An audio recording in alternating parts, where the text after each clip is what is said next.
guys, Thunder E here, and this is the video you guys asked for.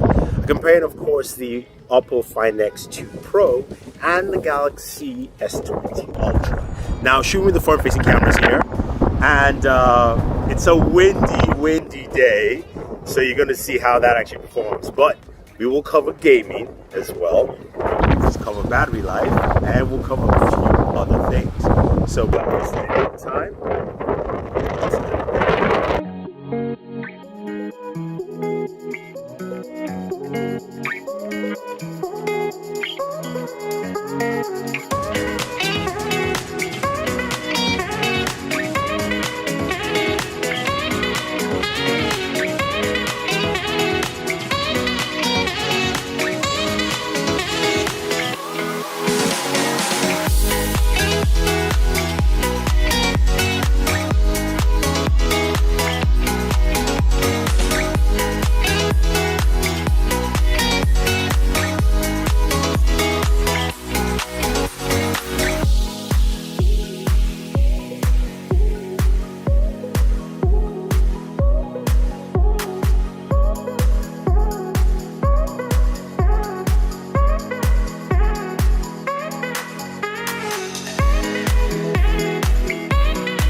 so in terms of images, I do like what the Galaxy front-facing camera is doing much better. Rare images, I think, are fine.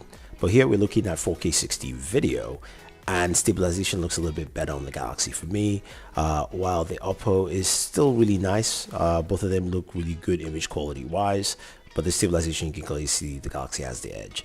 Galaxy still has that autofocus issue, which you will see show up here and there, just right there. But let's go ahead and check out, of course, our super steady and ultra steady modes. So super steady and ultra steady, which is what Oppo calls it, both of them look really good. I kind of like what Oppo is doing here because it's 1080p 60. Galaxy, I think, is 1080 30. It looks a little bit sharper, but the steady modes are really solid. Color science is much better on the Galaxy than what you have with Oppo. Starting off with the ultra wide lens, both look really good. Different color palette. I like what I see. I think it's sharp and clear, although the lighter one right now is the Oppo Find X2.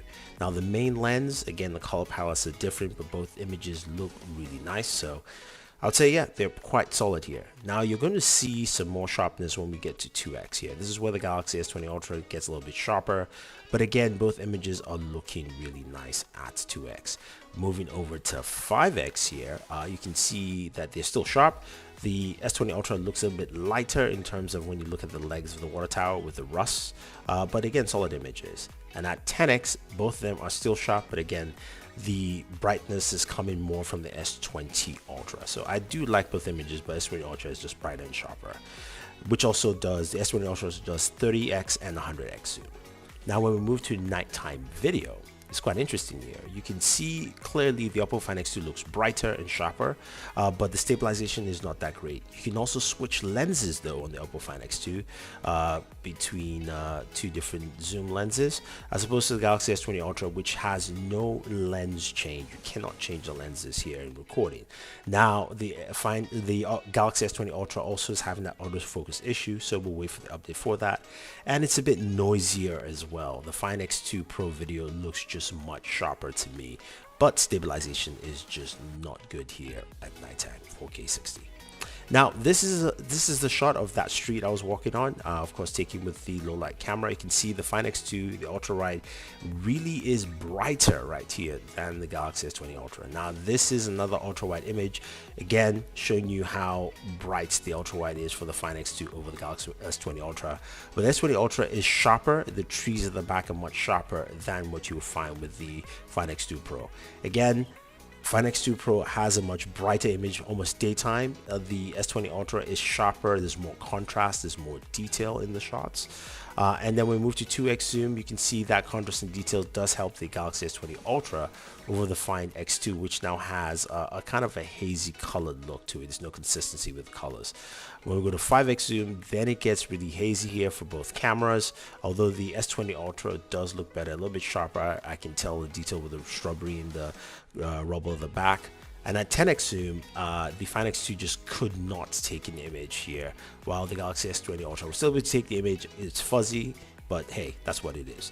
Now, when we move to the front-facing camera indoors, you can see how clear the S20 Ultra is as opposed to the Find X2 Pro, but S20 Ultra wins here. Ultra wide indoors in the bar, you can see how well the S20 Ultra does. Again, there's a lot of red lighting and it just shows pretty well in this shot, and everything comes out pretty clear. Now with the standard lens though, I do like the Find X2 Pro over the S20 Ultra because it's just more natural. The S20 Ultra is more stylistic, but still really good, two really good shots. This is a 5x zoom here in the bar.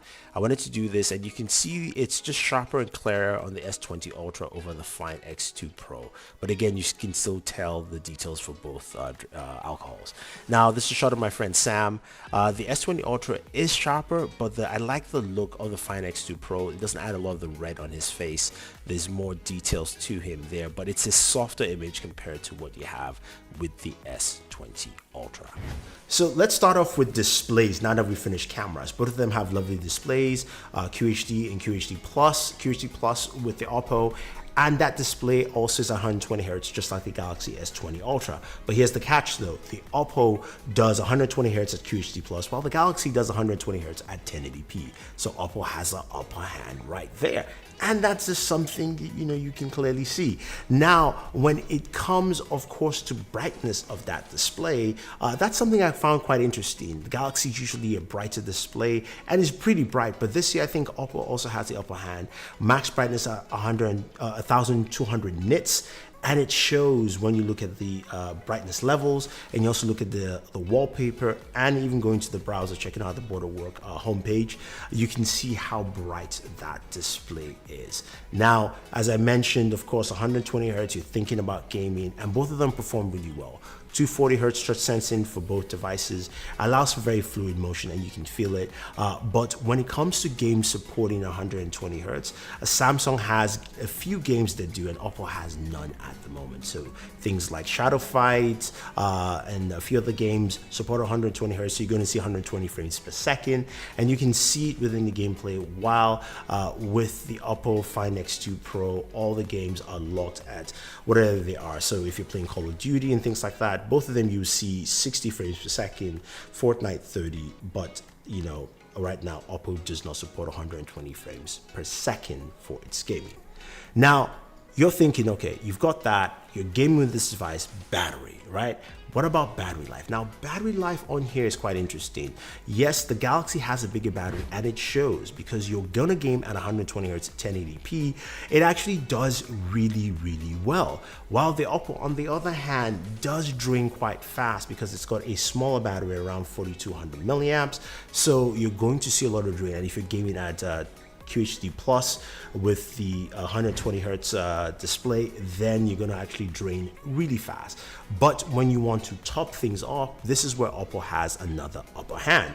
The Find X2 Pro charges 65 watts, the Galaxy, and it comes with a 65 watt charger, while the Galaxy charges at 45 watts. Now, the Galaxy charges in 55 minutes, which is nice, but Oppo decimates that at 38 minutes for a full charge of 0 to 100. Again, different battery sizes, 5,000 and about 4,200 milliamps. While the Galaxy does have other features like wireless charging, reverse wireless charging as well, so you have to put that into account. Now, in terms of audio with gaming and what you have, the Galaxy is louder at 105 decibels, Oppo is at 103, and when it comes to clarity, I have to say though, you can check out our audio samples from previous videos. They both sound really well. They'll have Dolby Atmos built in, so I think you're going to enjoy the audio from both devices. I think overall though that these are really two capable smartphones. When it comes to camera, I think the Galaxy has the upper hand in a lot of categories, except of course that autofocus issue, but the Oppo camera is no slouch in